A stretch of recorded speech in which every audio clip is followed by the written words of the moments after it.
இவர் அவங்களுக்கு கூட்ட அவங்க இவங்களுக்கு கூட்ட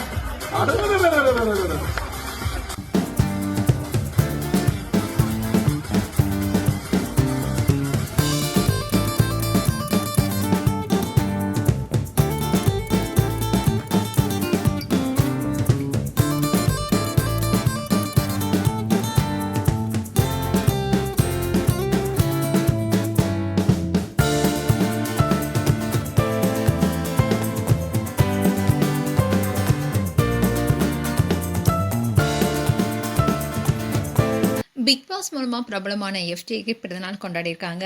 அதுவும் அவருடைய girlfriend and Bigg Boss team எல்லாரும் சேர்ந்து அவருடைய பிறந்தநாளை கொண்டாடியிருக்காங்க.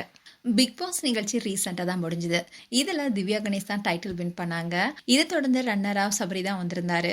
அண்ட் பிக் பாஸ் நிகழ்ச்சி எல்லாம் முடிஞ்சதுக்கு அப்புறமா பிக் பாஸ்ல கண்டஸ்டண்டாக கலந்துக்கிட்ட பலருமே ஒன்னா சேர்ந்து கோவிலுக்கு போயிருந்தாங்க. அதில் முக்கியமாக சொல்லணும்னா பார்வதி அண்ட் கமருதீன் மட்டும் கலந்துக்கல. அதே மாதிரி பிக் பாஸ் கண்டஸ்டன்ட் எல்லாருமே ரீயூனியன் கொண்டாடி இருந்தாங்க. அதுல கூட பாரு கலந்துக்கல. ஆனா கமருதீன் கலந்துகிட்டாரு.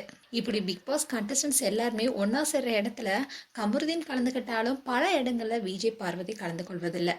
ஒருவேளை பிக் பாஸ் கண்டஸ்டன்ஸ் யாருமே விஜய் பார்வதியை கூப்பிடுறது இல்லையா, இல்ல பாரு இவங்க எல்லாத்தையுமே அவாய்ட் பண்றாங்களான்னு தெரியல. இன்னைக்கு தான் எஃப்ஜேக்கு பர்த்டே செலிப்ரேட் பண்ணியிருக்காங்க. அதுல பிக் பாஸ் கண்டஸ்டன்ஸ்ல பலருமே கலந்துக்கிட்டாங்க. அதோட எஃப்ஜே அவருடைய காதலியை அறிமுகப்படுத்தியிருக்காரு. ரெண்டு பேருமே ஒருத்தருக்கு ஒருத்தர் கேக்க மாத்தி மாத்தி ஊட்டியிருக்காங்க. அண்ட் இவருடைய பர்த்டே பார்ட்டியை ரொம்பவே கிராண்டா செலிப்ரேட் பண்ணியிருக்காங்க. எஃப்ஜே பிக் பாஸ் வீட்டில் இருக்கும்போது ஆதிரே அண்ட் வியானா கூட ரொம்பவே நெருக்கமா இருந்தாரு. இன்னும் தான் எஃப்ஜே அவருடைய காதலுடன் சேர்ந்து கேக் வெட்டியிருக்காங்க. அது மட்டும் இல்லாம அவருடைய காதலிய பர்த்டே பார்ட்டி மூலமா அறிமுகப்படுத்தியிருக்காரு. இந்த வீடியோ தான் இப்போ சோஷியல் மீடியால வைரலாயிட்டு வருது. மேலும் எஃப்ஜே குறித்து உங்களுடைய கருத்துக்களை கமெண்ட் செக்ஷன் சொல்லுங்க. இது போன்ற வீடியோஸை பார்க்க நியூஸ் தமிழ் கிளிட்ஸ் சேனலை சப்ஸ்கிரைப் பண்ணுங்க. மறக்காம நோட்டிபிகேஷன் பட்டனை கிளிக் பண்ணுங்க.